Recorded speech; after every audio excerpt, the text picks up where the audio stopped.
Terima kasih pemirsa, Anda masih bersama kami di Bincang Anies dan kita masih berbincang-bincang tentang persiapan penyelenggaraan haji dan umroh 2022 masih bersama Bu Eka yang tadi sudah memberikan gambaran tentang kepada kita tentang kuota ya, terkait dengan kuota yang katanya ada 2012 orang yang sudah melakukan pelunasan dan artinya mereka sudah siap ya 100% untuk berangkat ya. Kapan nih pemberangkatan untuk yang pertama kalau di Nusa Tenggara Barat?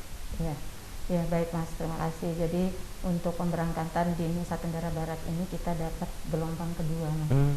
Jadi gelombang kedua itu kloter pertama akan masuk embarkasi Lombok itu di asrama haji embarkasi Lombok sekitar tanggal 19 Juni 2022 dan akan diberangkatkan ke Jeddah ya tanggal 20 Juni dan itu sudah ada jadwalnya dan sudah kami share juga termasuk ke penerbangan dan lain-lainnya.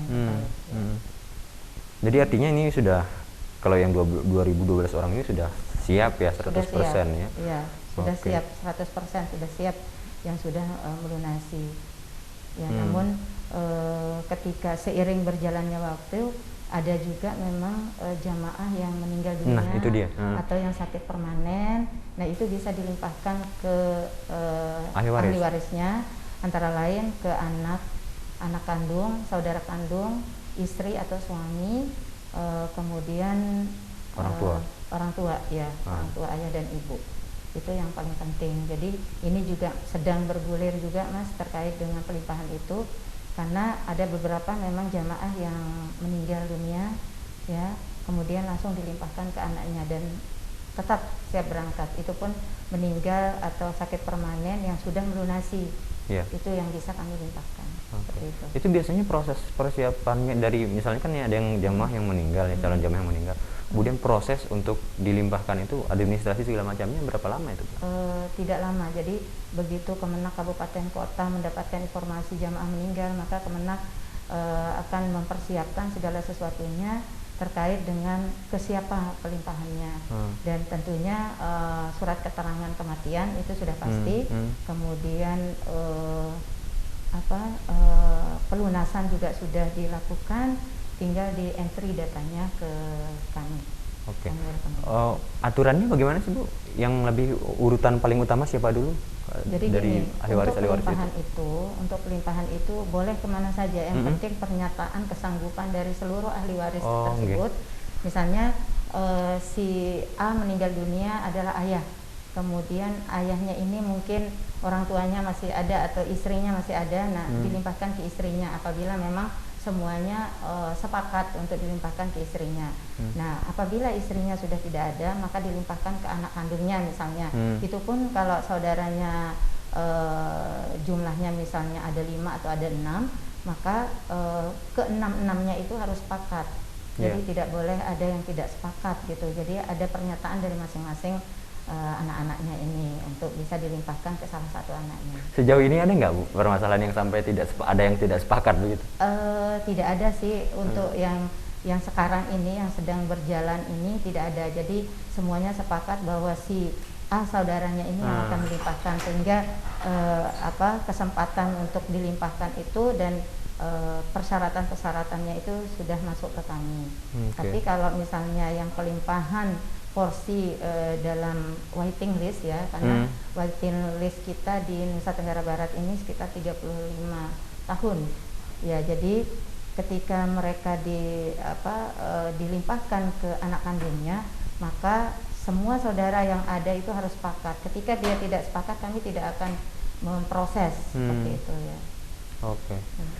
Kita ke persiapan Bu, persiapan operasional. Bagaimana perbedaan persiapan operasional yang pasca adanya pandemi ini dengan sebelum adanya pandemi? Iya, baik. Untuk persiapannya tentunya sama saja Mas.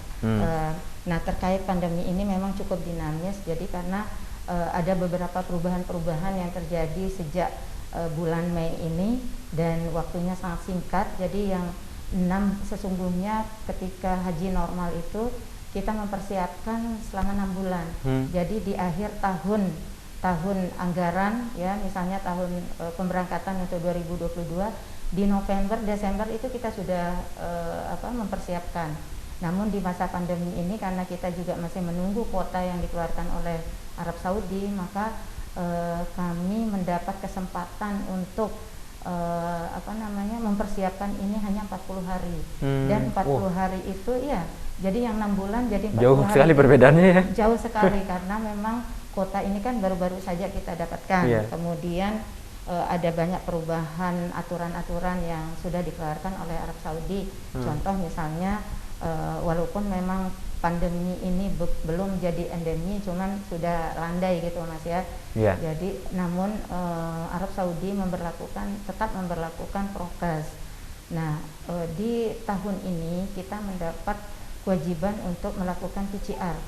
Ya, melakukan PCR yang tadinya 72 jam atau 3 kali 24 jam.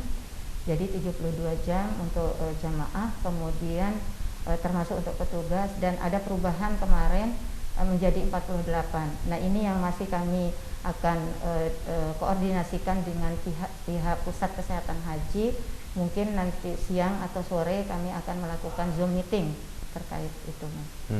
PCR itu. Pantas jadi orang yang paling dikejar-kejar Bu Eka ya. Bayangkan persiapan yang dari 6 bulan tiba-tiba jadi 40 hari. Dan itu pun 40 hari itu sudah diambil oleh libur kemarin, libur Lebaran, kemudian ada kalender-kalender yang merah kayak gitu kan. Benar tapi sekali. Kami Kementerian Agama dalam hal ini bidang PHU tidak ada istilah libur. Baik.